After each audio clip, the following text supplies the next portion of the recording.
നമസ്കാരം. എല്ലാവർക്കും ഈ ചെറിയ വീഡിയോ പ്രോഗ്രാമിലേക്ക് സ്വാഗതം. ഞാൻ ഫ്രാൻസിസ് മാത്യു. തിരുവചനത്തെ ആസ്പദമാക്കി ഇന്നെനിക്ക് നിങ്ങളുമായി പങ്കുവയ്ക്കാനുള്ളത് കർത്താവായ യേശു പഠിപ്പിച്ച ഒരു പ്രാർത്ഥനയെക്കുറിച്ചാണ്. കർത്താവായ യേശു പഠിപ്പിച്ച ഒരു പ്രാർത്ഥന. ഈ പ്രാർത്ഥനകളുടെ പ്രാർത്ഥന എന്നും ലോകത്തിൻ്റെ പ്രാർത്ഥന എന്നും വിളിക്കപ്പെടുന്നുണ്ട്. പ്രാർത്ഥനകളുടെ പ്രാർത്ഥന, ലോകത്തിൻ്റെ പ്രാർത്ഥന എന്നെല്ലാം വിളിക്കപ്പെടുന്നുണ്ട്. ഈ പ്രാർത്ഥനയ്ക്ക് വേറെയും പ്രത്യേകതകളുണ്ട്. ഇത് ക്രിസ്ത്യാനികളുടെ മാത്രം പ്രാർത്ഥനയല്ല, ലോകത്തിലെ സകല ജനതകൾക്കും വേണ്ടി യേശു ക്രിസ്തു പഠിപ്പിച്ച പ്രാർത്ഥനയാണ് ഇത്. ഇന്ന് 800 കോടിയോളം ജനങ്ങളുള്ള ഈ ലോകത്തിൽ എല്ലാവർക്കും ചൊല്ലാവുന്ന ഒരു ദിവ്യമായ പ്രാർത്ഥനയാണ് ഈ പ്രാർത്ഥന.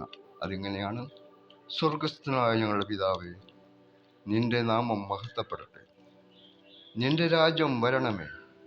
നിന്റെ ഇഷ്ടം സ്വർഗത്തിലെ പോലെ ഭൂമിയിലുമാകണമേ. അന്നന്ന് വേണ്ടുന്ന ആഹാരം ഇന്നു ഞങ്ങൾക്ക് നൽകണമേ. ഞങ്ങളോട് തെറ്റ് ചെയ്തവരോട് ഞങ്ങൾ ക്ഷമിച്ചതുപോലെ ഞങ്ങളുടെ തെറ്റുകൾ ഞങ്ങളോടും ക്ഷമിക്കണമേ. ഞങ്ങളെ പ്രലോഭനങ്ങളിൽ ഉൾപ്പെടുത്തരുത്. തിന്മയുടെ ശക്തികളിൽ നിന്ന് ഞങ്ങളെ രക്ഷിക്കണമേ. ആമേൻ. ഇതാണ് പ്രാർത്ഥന. ഒരിക്കൽ കൂടി: സ്വർഗസ്ഥനായ ഞങ്ങളുടെ പിതാവേ, നിന്റെ നാമം മഹത്വപ്പെടട്ടെ. നിന്റെ രാജ്യം വരണമേ. നിന്റെ ഇഷ്ടം സ്വർഗത്തിലെ പോലെ ഭൂമിയിലുമാകണമേ.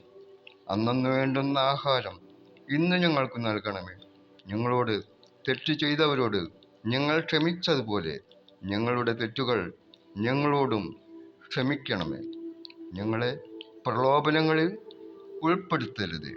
തിന്മയുടെ ശക്തികളിൽ നിന്ന് ഞങ്ങളെ രക്ഷിക്കണമേ. ആമേൻ. ഇതാണ് പ്രാർത്ഥന. ഇത് സകല ജനതകൾക്കും വേണ്ടി കർത്താവായ യേശു പഠിപ്പിച്ച പ്രാർത്ഥനയാണ്. അതിനാൽ പ്രാർത്ഥനകളുടെ പ്രാർത്ഥന എന്നും ലോകത്തിൻ്റെ പ്രാർത്ഥന എന്നും ഈ പ്രാർത്ഥന വിളിക്കപ്പെടുന്നു.